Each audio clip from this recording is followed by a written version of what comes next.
Bwana Yesu asifiwe sana.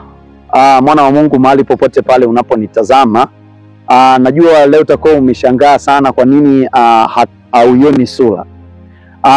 Leo nimeweza kuficha sura yangu kutokana na ule unabii ambao naenda kuzungumza hapa, kwa sababu nitazungumza masuala nyeti sana. Nitazungumza masuala nyeti kwa namna gani? Nilikuwa katika mlima huu wa maombi ndani ya siku 7. Nilikuwa najaribu kuliombea taifa la Tanzania kutokana na kile ambacho kinaendelea katika nchi ya Tanzania. Na nami nikapewa neema ya kuweza kuiona nchi ya Tanzania. Unajua kuna kuiona nchi ya Tanzania alafu kuiona ndani. Sasa nilipokuwa katika maombi haya ya siku 7, nilifanikiwa kupata neema ya kuiona, yani ndani nje, watoto wa mjini wanasema, yani nje ndani, yani nje ndani nchi ya Tanzania. Yani niliweza kuona masuala nyeti sana kiasi kwamba hadi niliweza kuogopa, na ndicho kitu ambacho kimenipelekea hapa siweze kuonyesha sura yangu, kwa sababu niliweza kuiona Tanzania kwenye upande wa siasa na upande wa sanaa, lakini niliweza kuona Tanzania ikiwa ni nchi fulani hivi ambayo ina mambo ambayo kiukweli yalinishangaza sana katika maono haya nilipokuwa nikitazama. Nilipokuwa katika maono niliweza kuiona nchi ya Tanzania kama chombo. Kuna chombo nilikuwa nakiona kimeandikwa nchi ya Tanzania, na nilipokuwa nikitazama kama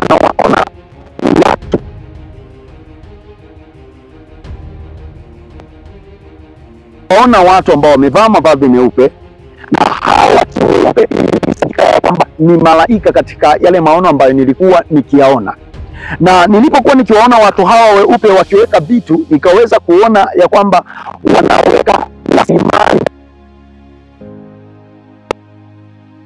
ama nikawa naona wanaweka maziwa makubwa, nikawa naona wanatupa bahari ya Hindi. Hii yote ni nchi ya Tanzania inatoa vitu.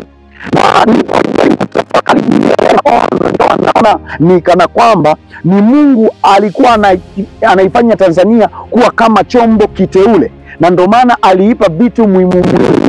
Na sikuweza kufanikiwa tu kuona mbuga za wanyama, niliweza kufanikiwa kuona maziwa, niliweza kufanikiwa kuona mbuga za wanyama, niliweza kufanikiwa kuona kile chombo kiweko madini, niliweza kufanikiwa chombo kinatoa namna mbalimbali za utajiri, ambao huo utajiri sikuweza kuona nchi nyingine yoyote ambayo kuna huo utajiri. Sasa nisikilize kwa umakini sana. Nimeanzia mbali. Nakwambia kwamba nilikuwa nakiona chombo kinawekwa rasilimali, na hicho chombo kilikuwa ni nchi ya Tanzania. Lakini katika hiki chombo Mungu alipanga kuwaweka watu watakao kisimamia hichi chombo kisivunjike, kisipasuke, kisiharibike wala kisipauke. Licha ya kwamba adui alikuwa amepanga kukipausha hichi chombo, yani kwamba kipauke, kivunjike, ili vile vitu sasa viweze kumwagika na kile chombo kisiwe tena chombo. Kama ambavyo unajua kabisa kwamba hata hapo nyumbani kwako chombo kinapovunjika au kinapopasuka au kinapochakaa, kinakuwa tena sio chombo cha matumizi, bali unaweza ukaenda ukakiweka store, au wanaenda mbali zaidi wanatupa hicho chombo. Ni kutokana na vile tu mtu ambavyo anaona kwamba hichi chombo sasa hivi hakinifai. Ndipo nikamwona adui sasa anataka kukifanya hichi chombo kisiwe chombo tena. Lakini Mungu, kwa sababu alikuwa ameazimia kwamba hichi chombo kiwe kiteule, kiwe chombo cha thamani katika vyombo vingi. Unajua hata hapo nyumbani kwako una kabati. Yaani maono haya niliyoyapata ni neema tu ya Mungu. Mimi naweza nikasema kwamba ni neema tu ya Mungu, sababu sikuweza kufikiria kama naweza kuiona Tanzania ndani nje, nje ndani. Yaani sikuweza kufikiria kabisa. Kwa hiyo sasa adui alipanga namna hiyo ya kwamba chombo hichi sasa kisiwe tena chombo ambacho kinaweza kikahifadhi hivi vitu vya thamani, kwa sababu vitu ambavyo nilikuwa ninaviona vinawekwa katika hichi chombo. Nakwambia nilikuwa katika maono. Kwa hiyo ninakiona chombo. Ninapokuambia chombo, simaanishi hicho kibakuli unachokiona hapo nyumbani kwamba ndio kinawekwa vitu, hapana. Nimekwambia Tanzania ilikuwa ni kama chombo, alafu Bwana anatia vitu vya thamani humo. Wale watu ambao wanajua katika masuala ya ulimwengu wa roho watakuwa wananielewa vizuri sana, na watakuwa wanatambua hili jambo linalozungumza kwa uzuri zaidi. Kwa hiyo adui akataka akiharibu hichi chombo, ile vile vitu visiwepo tena, kisiwepo chombo cha thamani. Na Bwana akaniambia kitu kimoja, ya kwa nini anataka kuifanya Tanzania kuwa chombo cha thamani. chombo ambacho vitu ambavyo vinapatikana nchi ya Tanzania pengine visipatikane katika nchi nyingine yoyote. Tukumbuke kabisa kwamba nchi yetu ya Tanzania bado haijapata kuwa na wafumbuzi wengi, lakini kitu ambacho Bwana aliniambia kuhusu hii nchi ya Tanzania, aliniambia vitu vingi sana. Akaniambia kuna vitu ambavyo vinapatikana katika nchi ya Tanzania havijawahi kupatikana duniani kokote unakokujua wewe. Sasa ni kwa nini leo nimeficha sura yangu? Nitakueleza ni kwa nini leo nimeweza kuficha sura yangu. Nitakwambia ni kwa nini nimeweza kuficha sura yangu. Cha kwanza kabisa, katika hichi chombo Bwana aliwaweka watu ambao watalinda hivi vitu ambavyo ameviweka yeye. Yaani wapo tayari, na mpaka sasa hivi ninapozungumza nina baadhi ya majina yao. Na nitaenda nikutajia hapa mbele. Leo nitaongea A to Z. Yaani leo sitakuwa na haja ya kuficha ficha, na kitu ambacho nimefanikiwa kuficha tu hapa ni sura. Lakini vitu vingine vyote nitaenda kuzungumza kama vile ambavyo Bwana atataka nizungumze. Niliweza kuwaona watu ambao tayari wapo, ambao wanatumiwa na Bwana kwa ajili ya kulinda zile rasilimali za nchi ya Tanzania, lakini nimeweza kuwaona watu ambao wanatumiwa na adui kwa ajili ya kuweza kuviondoa na kukiharibu hichi chombo ambacho Bwana amekiwekea vitu vya samani. Na amekiwekea vitu vya samani si kwa sababu ya kwamba anaipenda sana nchi ya Tanzania. Hapana. Nchi ya Tanzania, kwa wewe mtu ambaye haujui, ni kwamba hii nchi imekaa tayari kwa ajili ya uamsho wa neno la Mungu. Na tunapozungumzia neno la Mungu, atuzungumzii dhehebu, atuzungumzii dini. Tunazungumzia ni nchi ambayo itakuwa inahamasisha maneno ya wema, sio maneno ya ubaya. Haya ndiyo maneno ya Mungu. Na hichi ndicho kitu ambacho Mungu anakipenda kila mmoja aweze kukifanya.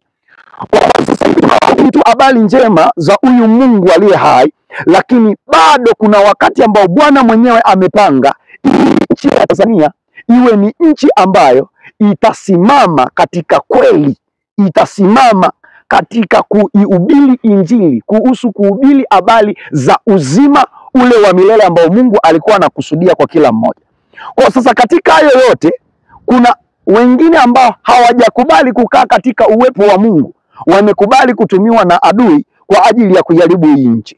Sasa leo nitaenda kukutajia orodha ya watu ambao wamewekwa wakfu na shetani, ibilisi, wamewekwa wakfu na kuzimu kwa ajili ya kuiharibu Tanzania na kuweza kupoteza rasilimali zote za nchi hii ya Tanzania. Lakini nitaenda kukwambia pia watu ambao wamewekwa akiba kwa ajili ya kulinda rasilimali za nchi hii ya Tanzania. Sasa kuna mtu mmoja ambaye alikuwa ni rais katika nchi ya Jamhuri ya Muungano wa Tanzania.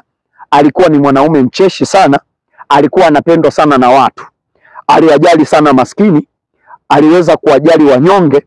Huyu niliweza kumuona katika maono haya hadi nikashangaa. Nikaambiwa ya kwamba ile spirit, kama ambavyo Elia alirudi katika kipindi cha Yesu ili kuitengeneza njia ya Masihi, anasema itakuwa hapo siku za mwisho nitapoachilia roho ya nabii Elia ili ije itengeneze njia ya Masihi. Ndipo nilisikia tena Mungu anataka kuirejesha ile spirit ya huyu kiongozi, na sina haja ya kumficha, ni mheshimiwa hayati John Pombe Magufuli.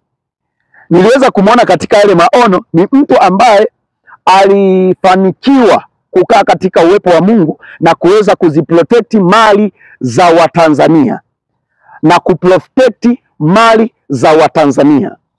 Sasa ile spirit yake inarudi tena na itafanya kazi vile vile. Unajua vitu vya kimungu waga havifi. Kama wewe ulifikiri kwamba vitu vya kimungu vinakufa, vitu vya kimungu havifi. Unapotenda wema, Mungu ana uwezo wa kukurejesha tena. Yaani ile spirit yako, ile nguvu yako, ile power yako anaidivine kwa mtu mwingine ambaye atakuwa amekaa katika ule uwepo wa Mungu ambao Mungu mwenyewe anautaka. Kwa hiyo nataka tu nikwambie kitu kimoja, ya kwamba ile spirit ya hayati John Pombe Magufuli inarudi katika nchi ya Tanzania, na utaona inatenda kazi kwa namna moja ya kushangaza sana. Kwa hiyo sasa nilipokuwa ninamuona, Mungu akaniambia kwamba spirit yake inaenda kukaa juu ya watu. Na kuna watu ambao niliweza kuwaona hii spirit ikiwavaa bila wao kutaka.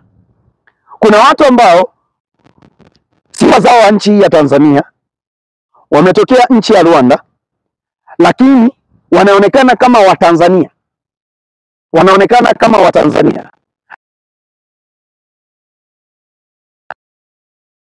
kabisa katika Jamhuri ya Muungano wa Tanzania, Mungu anaenda kuwavalisha spirit ya hayati John Pombe Magufuli ili waweze kuprotect mali za Watanzania. Na kumbuka, kusudi lao lilikuwa sio hilo. Kusudi lao ni kuchukua mali za Watanzania ziende kufanya kazi katika nchi ya Rwanda. Mwana wa Mungu aliye hai, leo nina mambo mazito sana ya kuzungumza. Ikiwa unataka kuendelea kusikiliza unabii huu, usikose kipande kingine kinachofuata, kwa sababu nina mambo mengi sana ya kuzungumza. Ubarikiwe sana. Shalom, shalom.